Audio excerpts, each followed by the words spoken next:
মৰমৰ ছাত্ৰ-ছাত্ৰীসকল আজি আমি ষষ্ঠ শ্ৰেণীৰ গণিত পাঠ্যপুথিৰ কৰি চাওঁ আহা 8.3 থকা প্ৰশ্নৰ উত্তৰসমূহ কৰিম। কোৱেশ্চন নম্বৰ 1 চাও। ইয়াত এটা আয়ত দিয়া আছে A B C D এটা আয়ত। তাৰ পিছত এটো কি কৰিছে অকমান ঘূৰাই দিছে। দেখিছানে? ঘূৰ্ণনৰ পিছত আয়ত এটা আয়ত হৈ থাকিবনে? এই আয়তটো যে ঘূৰাই দিছে তাৰ পিছত আয়ত হৈ থাকিবনে নাই? এতিয়া চোৱা আয়ত হ'বলৈ হলে কি লাগে যে প্ৰতিটো কোণ 90 ডিগ্ৰী থাকিব লাগে। ইয়াতে চোৱা প্ৰতিটো কোণ 90 ডিগ্ৰী ঘূৰ্ণনৰ পিছতো কি আছে প্ৰতিটো কোণ 90 ডিগ্ৰী আছে আৰু কি বিপৰীত বাহুবোৰ সমান এডাল বাহু সমান এডাল বাহু সমান এটোৰ ক্ষেত্ৰত চোৱা এডাল বাহুৰ সমান এডাল বাহুৰ সমান গতিকে কি হ'ব ঘূৰাই দিলে আয়তটো আয়ত হৈয়ে থাকিব। Can you say whether a rotated rectangle is also a rectangle?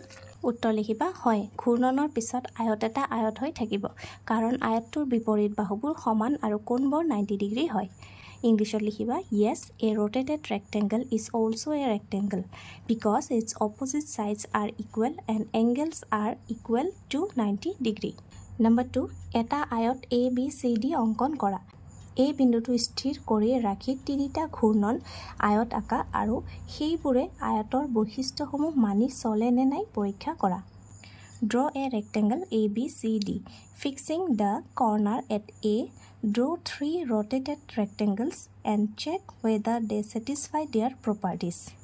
প্ৰথমে আমি ABCD এটা আয়ত আঁকো। ধৰা 4 সেন্টিমিটাৰ দৈৰ্ঘ্য আৰু 3 সেন্টিমিটাৰ প্ৰস্থৰ এটা আয়ত বনাই লৈছো। এটো A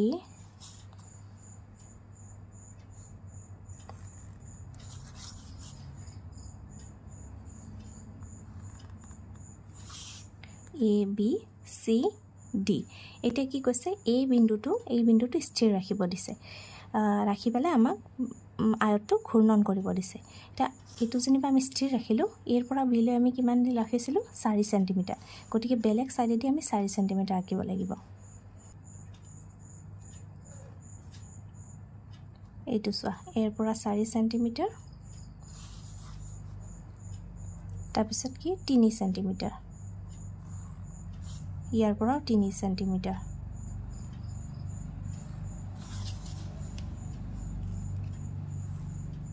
এটো কি হ'ব A B C D এইফালে ঘূৰাই দিও এটো 4 সেন্টিমিটাৰ তাৰপিছত ইয়ালৈ লম্ব টানা 3 সেন্টিমিটাৰ ইফালে লম্ব টানা 3 সেন্টিমিটাৰ এফালে আকৌ 4 centimetre A B C D যদিও আয়তটো আমি ঘূৰাই দিছো ঘূৰ্ণন কৰিছো কিন্তু কি আয়তৰ কি আছে বিপৰীত বাহুবোৰ সমান হৈ আছে আৰু প্ৰতিটো কোণ 90 ডিগ্ৰী হৈ আছে গতিকে আয়তৰ নীতিটো মানি চলে বুলি আমি লিখিব লাগিব।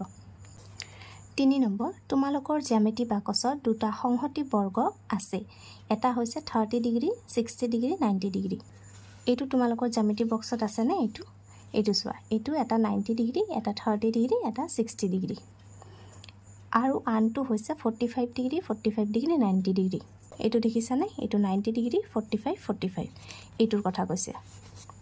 তুমি আৰু তোমাৰ বন্ধুৱে যুটীয়াভাৱে তলত দিয়া কামবোৰ কৰিব পাৰা। এ তোমালোকে দুয়োজনৰে 30 ডিগ্ৰী 60 ডিগ্ৰী 90 ডিগ্ৰী সংহতি বৰ্গ এজোৰ থাকিব। এইটো চোৱা এনেকুৱা এটা তোমাৰ থাকিব আৰু এটা কাৰ থাকিব তোমাৰ ফ্ৰেণ্ডৰ থাকিব সেইজোৰ কাষৰ চিত্ৰত দেখুৱাৰ দৰে ৰাখা। এইটো চোৱাচোন এটা এনেকে ৰাখিছে আৰু এটা এনেকে ৰাখিছে দুটা যদি আমি একেলগ কৰি দিও তেতিয়া কি হ'ব গঠন হোৱা চতুৰ্ভুজবোৰ তাৰ পিছৰ প্ৰশ্নটো চোৱা এইটোৰ প্ৰতিটো কোণৰ মান কিমান হ'ব ইয়াৰে কোণবোৰৰ মান কিমান হ'ব লিখিবা প্ৰতিটো কোণৰ মান 90 ডিগ্ৰী হ'ব বুলি লিখা। এইটোৰ বিপৰীত বাহুবোৰৰ যোগ কিমান এইটোৰ বিপৰীত বাহুবোৰৰ যোগ কিমান সুধিছে এইটো চোৱা কিমান আছে ইয়াত 10 আৰু 1 কিমান 11 এটা হৈছে 11 সেন্টিমিটাৰ আৰু ইফালে কিমান আছে চোৱা 1 2 3 4 5 6 আৰু হেতু লগাই দিলে কিমান হ'ব 7 সেন্টিমিটাৰ লিখিবা এইটোৰ বিপৰীত বাহুবোৰৰ যোগ কি হ'ব 11 সেন্টিমিটাৰ আৰু কিমান 7 সেন্টিমিটাৰ। গঠন হোৱা চতুৰ্ভুজটোৰ নাম তুমি কি ক'ব পাৰিবানে এই যে চতুৰ্ভুজটো হৈছে এটোৰ নাম কি হ'ব আয়ত লিখিবা গঠন হোৱা চতুৰ্ভুজটোৰ নাম কি লিখিবা আয়ত। এইটোৰ আন কি ধৰ্ম বিচাৰি পাইছা লিখিবা বিপৰীত বাহু সমান আৰু কোণবোৰ 90 ডিগ্ৰী হয় opposite sides are equal and angles are 90 degree number 1 what is the measure of each of its angle the measure of each of its angle is 90 degree ইয়াতে লিখিবা is the measure of each of its angle is 90 degree what is the measure of its opposite side the measure of its opposite sides ইয়াতে লিখি দিছো are 11 centimeter and 7 centimeter can you name the quadrilateral described likhiba the name is rectangle b number jodi tumi 45 degree আৰু 90 degree সংহতি বৰ্গ এজোৰ চিত্ৰত দেখুৱা দৰে ৰাখা তেন্তে তুমি অন্য এটা চতুৰ্ভুজ পাবা এতিয়া চোৱা এইটো লবলৈ দিছে এইটো এনেকুৱা দুটা লব লাগিব ললে কি হ'ব এটা বেলেগ ধৰণৰ চতুৰ্ভুজ পাবা তুমি মন কৰিছানে এইটোৰ সকলোবোৰ বাহু সমান এইটো দেখিছানে সকলোবোৰ বাহু সমান এইটো কথা মন কৰিছানে লিখিবা হয় এইটোৰ কোণবোৰৰ বিষয়ে তুমি কি ক'বা কোণবোৰ কিমান 90 ডিগ্ৰী লিখিবা কোণবোৰ 90 ডিগ্ৰী তুমি এই চতুৰ্ভুজটোৰ নাম কি দিবা এই চতুৰ্ভুজটোৰ নাম কি হ'ব বৰ্গ এই চতুৰ্ভুজটোৰ কিছুমান ধৰ্মৰ বিষয়ে ক'ব পাৰিবানে Have you seen that all the sides are equal? Your answer ki likhiba yes. What can you say about the angles? Likhiba angles are 90 degree. Which name do you suggest for this quadrilateral? Ki likhiba square. Do you find some properties? লিখিবা প্ৰতিটো বাহু সমান আৰু কোণবোৰ 90 degree হয় all sides are equal and angles are 90 degree number 4 suppose Ratul's home is at point A এই পইণ্টত ৰাতুলৰ ঘৰ he wishes to move 6 km towards east then turn and moves 4 km towards south he then turn again and moves 3 km towards west and then finally turns and moves 4 km towards north Trace the path covered by Ratul from the point A. ধৰা হল ৰাতুলৰ ঘৰ A বিন্দুত আছে ঘৰৰ পৰা তেওঁ 6 kilometre পূবলৈ গৈ তাৰ পৰা 4 কিলোমিটাৰ দক্ষিণ ফালে গল তাৰ পৰা তেওঁ আকৌ 3 কিলোমিটাৰ পশ্চিমৰ ফালে গৈ তাৰ পৰা 4 কিলোমিটাৰ উত্তৰ ফালে গল ইয়াতে আমাৰ দিশবোৰ দিয়া আছে উত্তৰ পূব পশ্চিম উত্তৰ দক্ষিণ পূব পশ্চিম প্ৰথম সুধিছে কি অৱশেষত ক'ত তেওঁৰ অৱস্থিতি হ'ব আগতে আমি চিত্ৰটো আঁকিলাম এটো সোৱা আমাৰ দিশ ওপৰৰ ফালে গলে কি হয় উত্তৰ ফালে যোৱা হয় তল ফালে গলে দক্ষিণ ইফালে পূব ইফালে পশ্চিম প্ৰথমতে কি কৰিছে ইটো জেনিবা আমাৰ এ বিন্দুৰ পৰা কি হৈছে 6 কিলোমিটাৰ পূব ফালে মানে কি ইফালে যাব লাগিব 6 কিলোমিটাৰ এটো সোৱা এখিনি কিমান 6 কিলোমিটাৰ 6 কিলোমিটাৰ জেনিবা বি বিন্দুত গল তাৰ পৰা কি কৰিছে তাৰ পৰা 4 কিলোমিটাৰ দক্ষিণে হলে কোন ফালে হ'ব তল ফালে 4 কিলোমিটাৰ তল ফালে আহিলে 4 কিলোমিটাৰ এটো জেনিবা সি বিন্দু তাৰ পিছত কি কৈছে তাৰ পৰা 3 কিলোমিটাৰ পশ্চিম হলে ইফালে আহিব লাগিব 3 কিলোমিটাৰ এটো কিমান আছিল 4 কিলোমিটাৰ এইখিনি হৈছে 3 কিলোমিটাৰ তো ডি বিন্দুত আহি পালে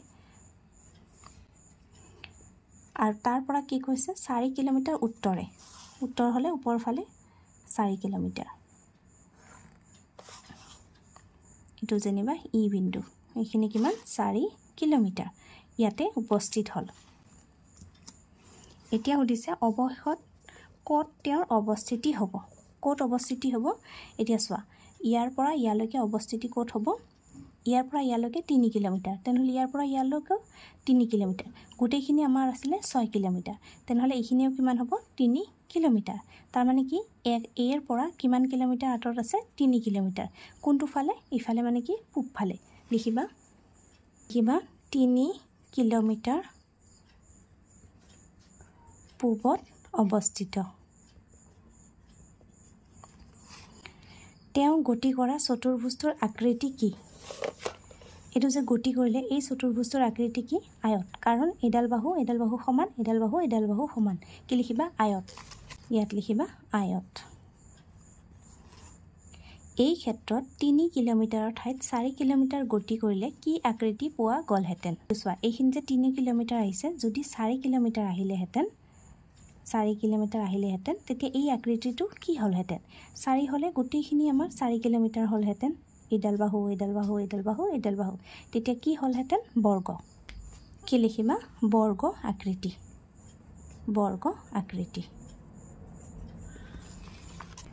Where will he be finally located? He will finally located 3 kilometer east. What is the shape of the quadrilateral he moved around? Etu ki palo ame rectangle. In this situation, if 3 kilometer is replaced by 4 kilometer, what shape will it be? It will be square shape. Ki likhiba it will be square shape. আজিৰ ভিডিঅ'টি ইয়াতে সামৰিছোঁ কৰি চাওঁ আহা 8.3 থকা আটাইবোৰ প্ৰশ্ন উত্তৰে কৰিলোঁ আশা কৰিছোঁ এইখিনি তোমালোকে বুজি পাইছা